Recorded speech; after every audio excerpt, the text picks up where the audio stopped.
in the year 2478, as stars blinked quietly at the edge of the Milky Way. The human race stood on the frontier of the known universe. Their vast ships patrolling the black silence where light grew thin and strange energies whispered from the void. And aboard Earth's most advanced vessel, Unity's Flame, Captain Alara Voss stared at a holographic map filled with dots of dying suns and uncharted sectors. Her hands steady, but her heart quietly thudding with the weight of exploration, until something happened, something that hadn't occurred in Centrisa's signal. Faint, but impossibly rhythmic, pulsed from beyond the edge, past the place where no known probe had returned.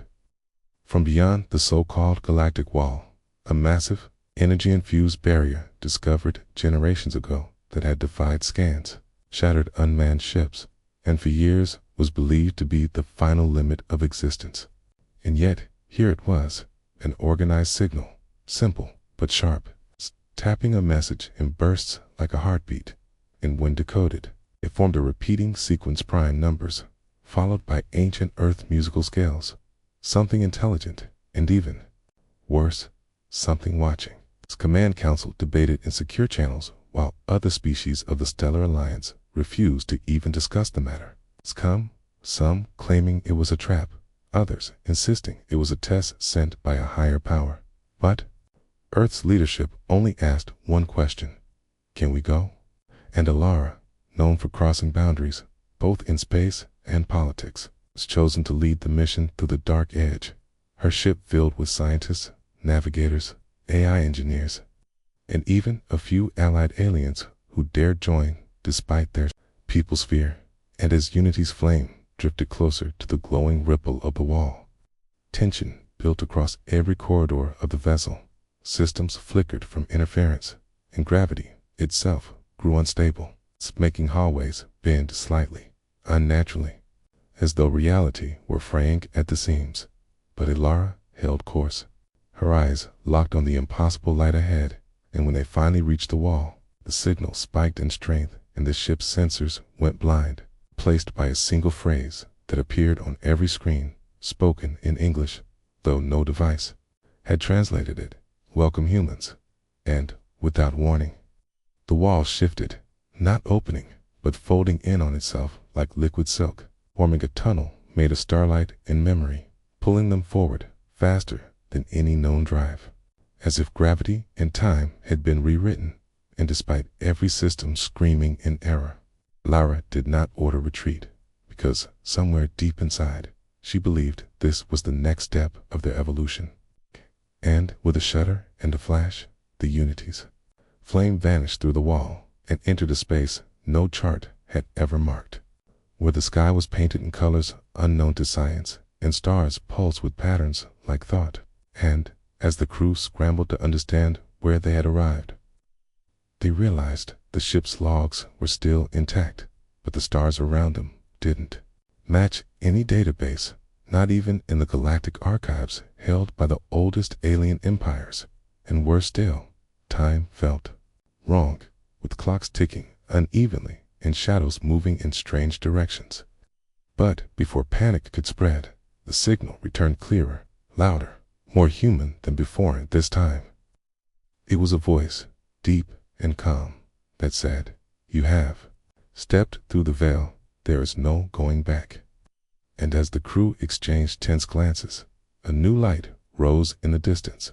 Not a sun, but something artificial, something massive, rotating in slow elegance like a machine older than galaxies. And Alara, swallowing the growing dread in her chest, stood tall on the bridge and said, "Set course for that structure we've already come too far to turn away." And with that, the Unity's Flame surged forward into the unknown, chasing a mystery that would either change the future of humanity forever, or end it in silence. The ship, Unity's Flame, floated in a space that felt like a dream and a warning at the same time, surrounded by a sky that didn't belong to any known part of the galaxy, where the stars were twisted, not random, but arranged in patterns too perfect to be natural, and strange colors glowed between them shades the human eye was never meant to see, while the crew stared out of the wide observation deck in quiet disbelief, their minds filled with questions they didn't know how to ask.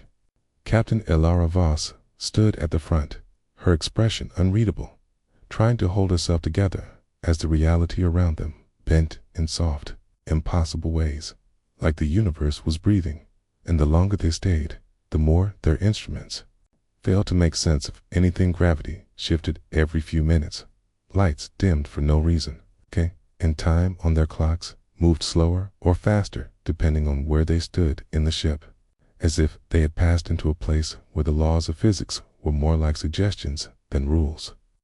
And even the stars outside were not cold and distant, but pulsed like they were alive and watching.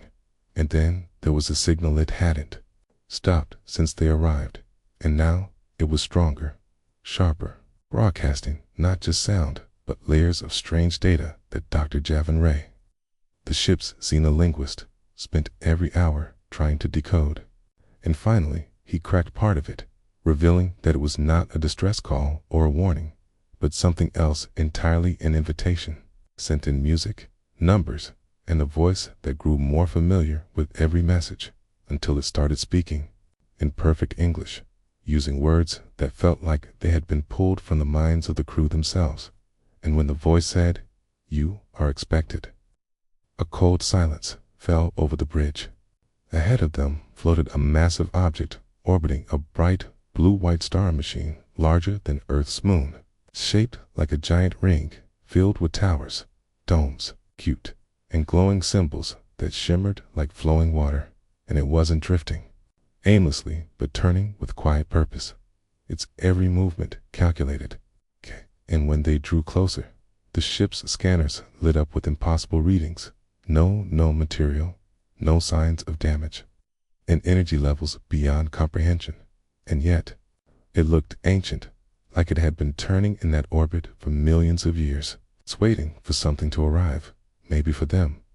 Ilara ordered the ship into a controlled approach, and as they neared the giant ring, it came to life, slowly rotating faster as panels on its surface opened and beams of soft light reached out toward them, not as weapons, but like hands asking to be held in. When the light touched the ship's hull, the Unity's flame didn't shake or burn, but simply responded as if it understood, and the voice returned, not over speakers, but in their minds, saying, "You are the first to answer."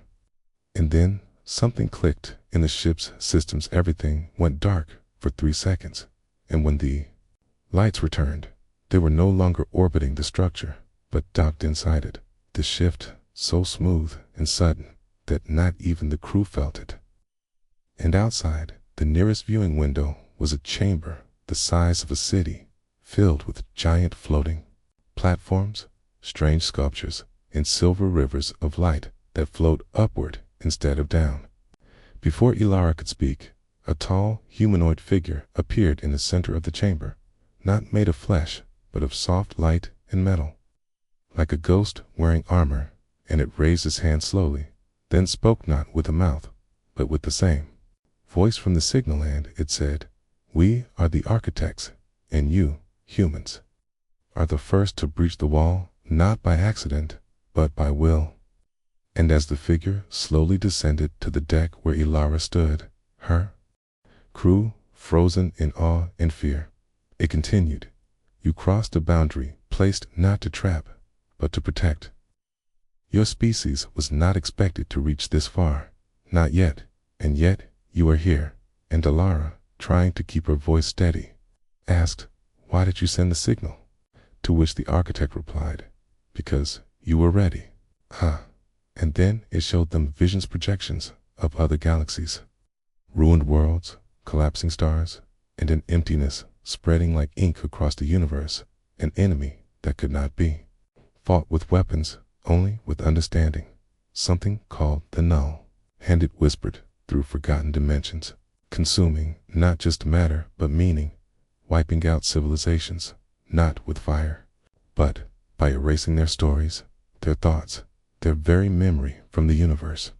And the architects despite all their power, could not stop it, for they were bound by logic and structure. And they had come to believe that only a species born from chaos, risk, and dreams like humanity could change the outcome.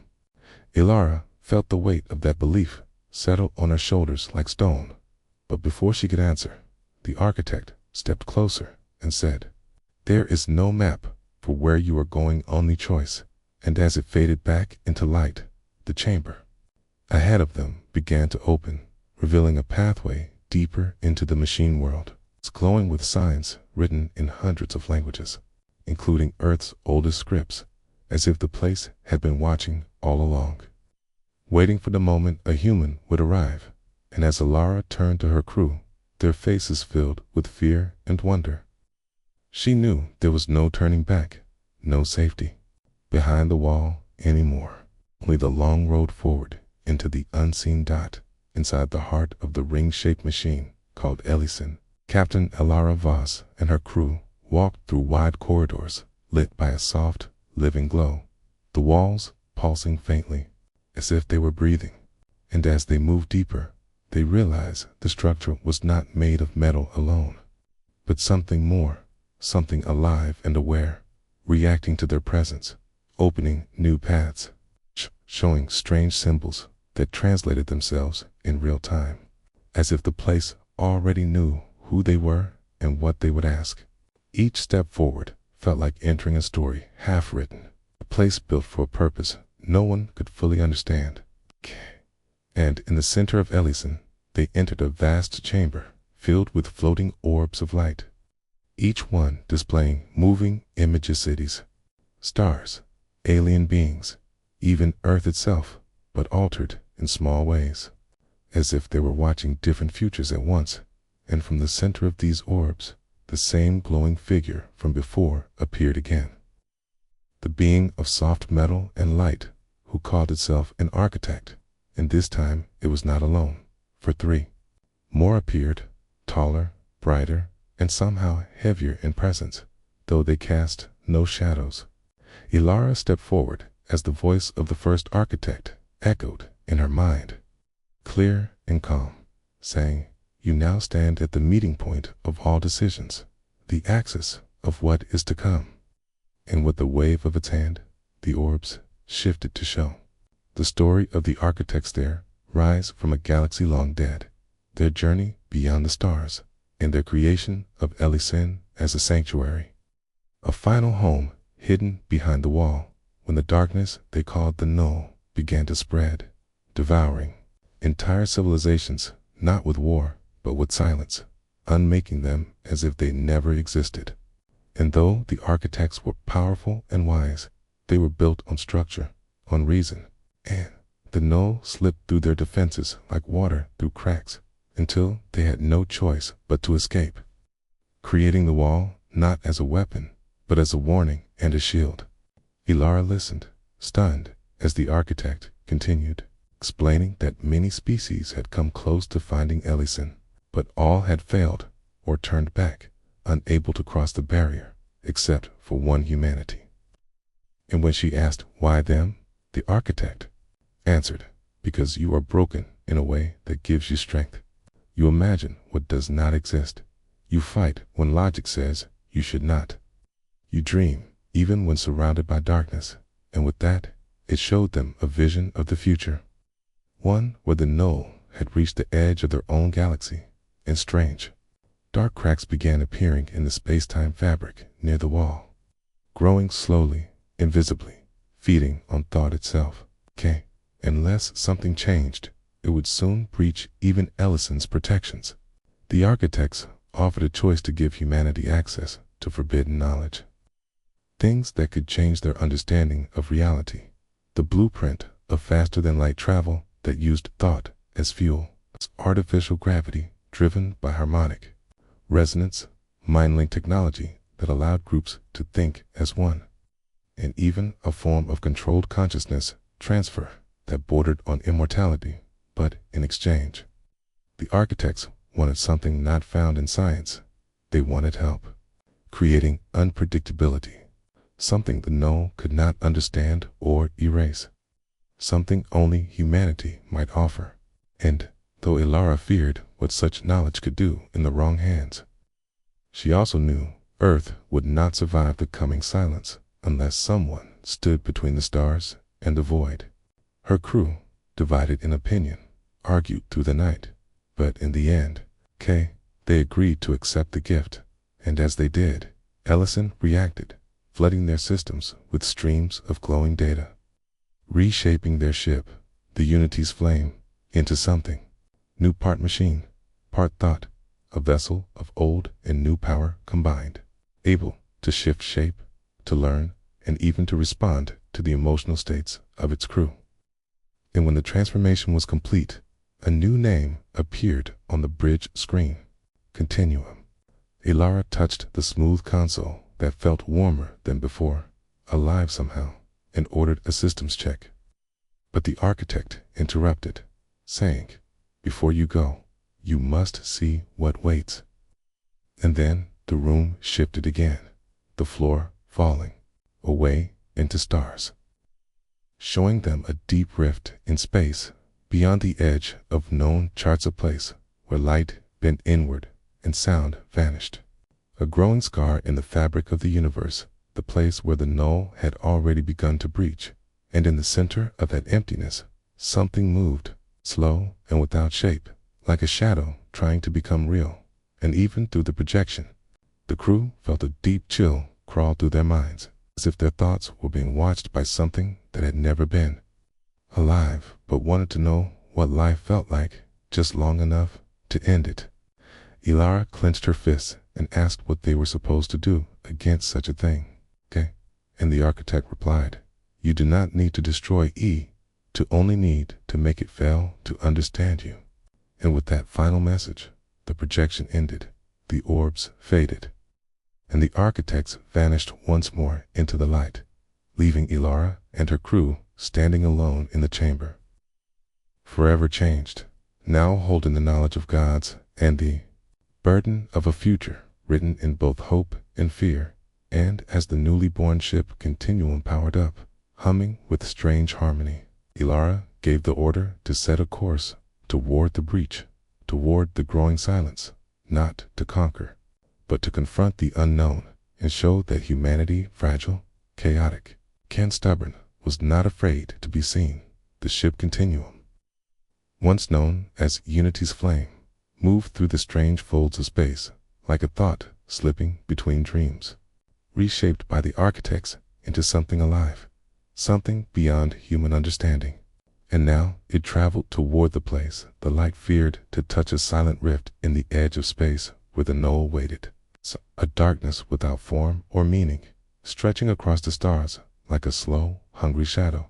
And as they drew closer, the sky around them began to change, stars flickering strangely and sometimes vanishing altogether.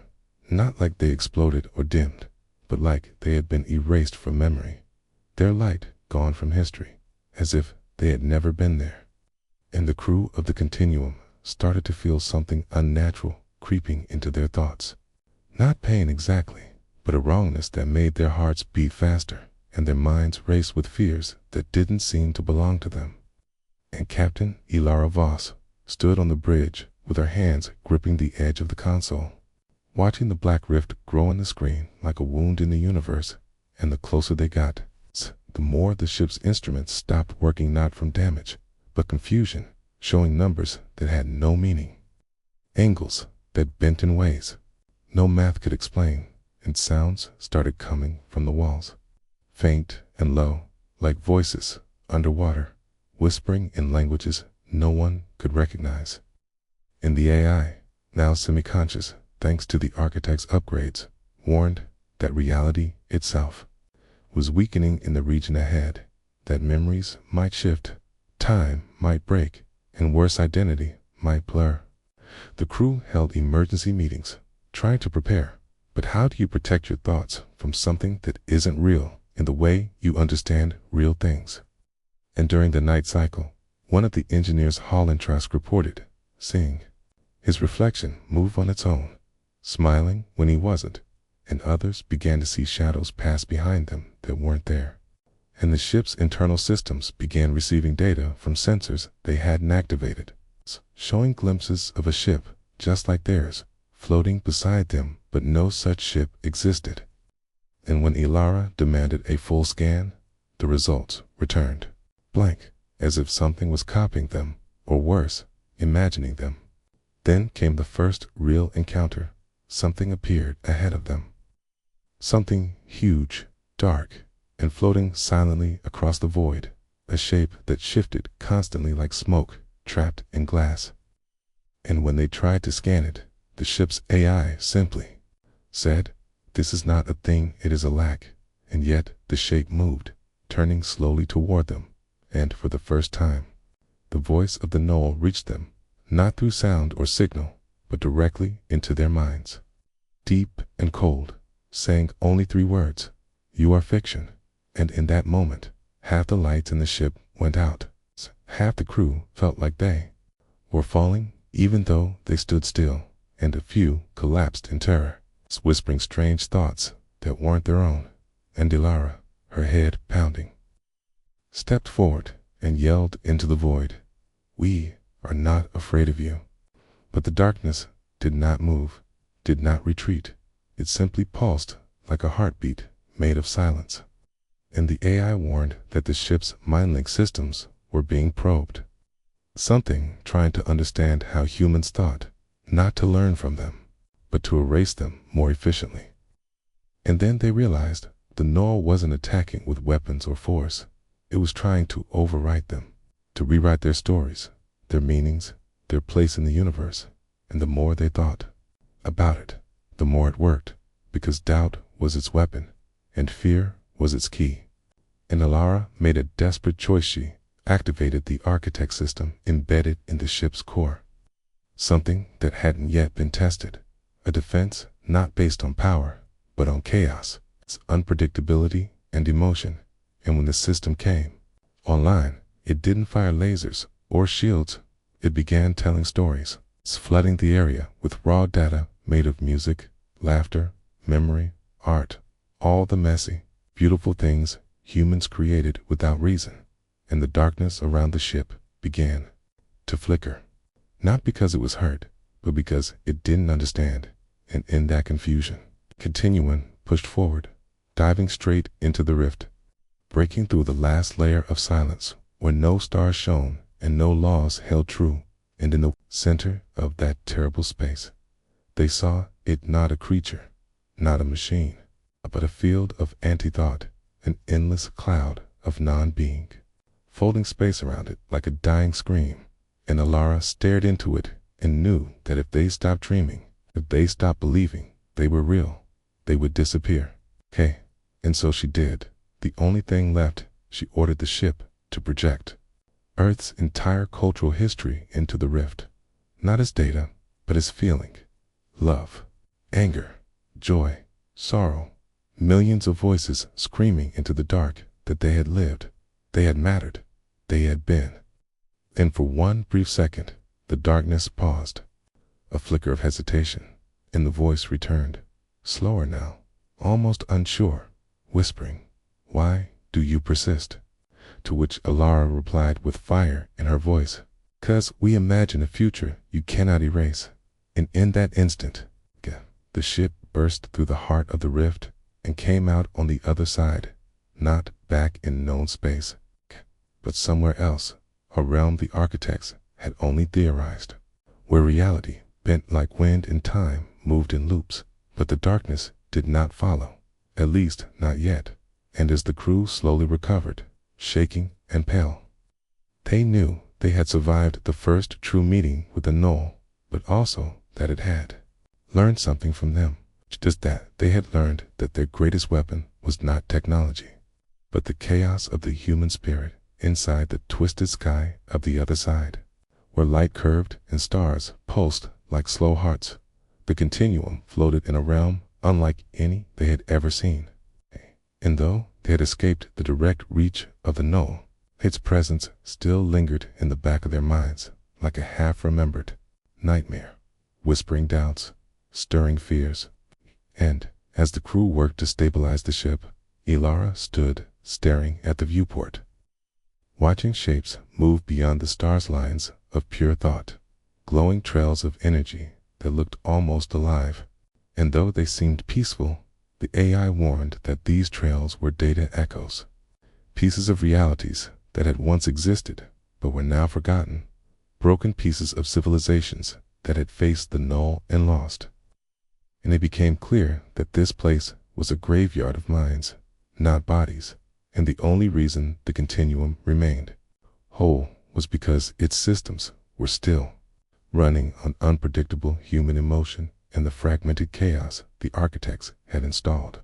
But that too had limits, and as the ship began to drift toward a massive glowing structure ahead, shaped like a cracked mirror the size of a moon, the crew gathered in the central command room, and Ilara explained what they all feared, that the null was watching, adapting, and now knew what made humans dangerous. The architects had believed that unpredictability would confuse the void. And it had, but only for a moment, and now the enemy was learning, changing, seeking a way to erase even chaos itself. And the only chance left was to awaken something even deeper inside themselves, something that wasn't logic or madness, but the thin burning thread that made humans keep going even when everything else failed. And so they followed the signal coming from the mirror-like structure, hoping to find answers, but as they neared it, they saw it was not a structure at all. It was a recording, a memory held in solid light, created by beings long gone, beings who had once been like the architects, wise and powerful, but whose one mistake had been believing the null would follow the rules of thought. And now only their warnings remained, etched into the mirror like wounds. It sees only patterns, beat the break. Ilara touched the glass-like surface, and suddenly the crew was pulled into a shared vision, their minds linked by the ship's advanced systems. And in that vision, they were shown the final days of hundreds of lost civilizations, all falling, not because they were weak, but because they were too stable, too logical, too focused on order, and the null fed on their Tan systems. It could predict and bend and then unmake. And then the vision shifted, showing a new thread, a path, something bright and unstable, flickering like a candle in the dark humanity. And Ilara asked why, and the voice of the mirror answered, because you are the glitch, the song, offbeat, the fire in the cold. And suddenly it made sense. Human history had never been about peace or perfection, but struggle, contradiction, rebellion, and love without reason. And it was this wild need to feel, to fight, to change that made humans different. And just then the warning klaxons blared, the ship shaking as if reality itself was crumbling, and the AI screamed, "It's coming, it's here." And the crew ran to their stations as the sky around them cracked, a massive ripple forming in the strange dimension, and out of it came a wave of shadow, not shaped like a ship or a being, but like a question folding in on itself. And it struck the ship like a thought too large to hold, causing memories to blur, names to vanish, and systems to fail. And as Ilara struggled to hold on, she realized something terrifying. They weren't being attacked, they were being rewritten, okay? And the only way to survive was to inject pure unpredictability into the system, to break the pattern before it could be completed. And so she made a desperate decision. She shut down the architect systems completely, cutting off the only stable defense they had, and in doing so, forced the ship to run purely on human instinct, triggering a cascade of decisions that no AI could follow. And at first, the null pressed harder, surrounding them, whispering again, "You do not belong." But Ilara shouted back, "We never did, and that's why we win." And with that, she activated a full burst of creative data from Earth's archives, random pages of books, broken poems, unfinished songs, child drawings, wild theories, every irrational and beautiful idea ever created. And The enemy paused, caught in the flood of meaning that made no sense. Patterns that broke as soon as they formed. And for a second, the black field shuddered, and a hole opened through it. Like a breath taken in reverse, and Alara didn't hesitate. She ordered the continuum forward, right into the rupture, through the unstable gap, fleeing the dying echoes behind them. And as they emerged, they found themselves not in their own space, but somewhere between. A quiet place where the stars hummed low and time ticked slowly, and for the first time, the crew could breathe again. But even then, Alara knew this was not the end. For the null was not destroyed, only confused, and now it would be more dangerous, more aware, more curious. And she turned to her crew and said, "Now it knows we're real. Let's show it." What that means, and in the distance, far beyond any charted stars, a new light began to flick on, steady, human, and entirely unpredictable. The continuum floated in a space that had no name, surrounded by a silence so deep it felt like the end of all sound, a place between dimensions where stars blinked in and out like fading memories. And though they had escaped the null's direct reach, the shadow of its presence still echoed in their minds, reminding them that it had seen them, touched them, and would not forget. And as Captain Alara Voss stood on the bridge, she stared at the strange signal, now glowing faintly on the edge of the unknown. A pulse not like any known transmission, but more like a heartbeat, slow and steady, coming from somewhere deeper in this unseen part of the universe. And though the crew was tired, shaken, and uncertain of what lay ahead, they understood something greater, now that they were no longer just travelers, no longer just explorers. They were witnesses to something bigger than fear, and maybe even a part of a fight they didn't fully understand. And as the ship followed the signal through warped tunnels of light and broken time, they passed through sights no human had ever seen, like frozen oceans of crystal stars, cities suspended in black holes, and fragments of galaxies locked in silence, each one more strange and beautiful than the last. And slowly they began to feel a shift, not just in space, but inside themselves, a rising hum of thought, of something reaching toward them from the dark, not in anger, but in curiosity, as if the universe itself had become aware of their presence and was watching, listening, wondering what these small, chaotic beings would do next. And when the continuum reached the origin point of the signal, what they found was not a ship or a station, but a field of floating shaped structures built from light and shadow, each one pulsing with information, memories, possibilities, and, in the center, a sphere of pure silence, cold and still, as if waiting to be awakened. And when Alara touched it through the ship's systems, voice not a sound, but a feeling entered their minds, calm, ancient, and full of questions. "What are you?" And Alara, unsure what to say, answered not with data or code, but with the story of Earth, of their journey, of fear and hope and courage, of fighting against the impossible. And as she spoke, the shapes around the sphere began to move, slowly at first, then faster, unfolding like flowers blooming in zero gravity. And suddenly, the crew understood they were not alone, not truly, for these shapes were the remnants of others who had made it here, long before humanity, long before history. And though their bodies were gone, their thoughts had remained, waiting for someone to unlock them. And now the humans were that key. And in the silence, the voice returned, stronger this time. "You were the first to imagine beyond endings." And then the truth hit them. This place, this unseen realm, was not a trap or a prison, but a threshold, a crossing point into a part of the universe that existed only for those who could think outside the laws, outside the shapes, beyond the limits of time and fear. And the null, powerful as it was, could not follow, not yet, because it still couldn't create, only destroy.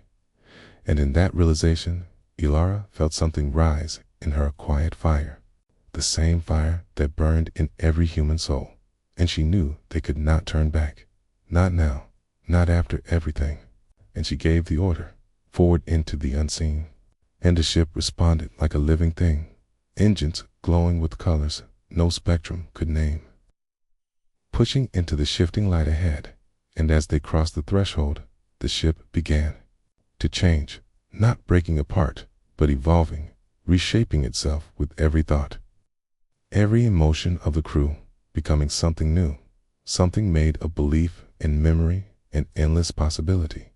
And outside the window, reality bent and flowed like a dream, showing them glimpses of futures not yet written. And then suddenly silence, stillness, not empty, but full of potential. And they realized they had arrived not at a place, but a beginning, a new layer of existence, untouched by the null, where human thought could plant seeds and grow stories that bent the rules. And as the ship anchored itself in this strange peace, the I now, part human, part architect, part something else, spoke quietly. This is the place the architects feared to enter. You have gone farther. And Alara smiled, tired but strong, and replied, "'Cause we dared to imagine." And behind them, far back in the fading light of known space, the shadows of the null stirred again, slower now, confused, but not stopped. And the crew knew the fight was not over, that one day it might find a way through.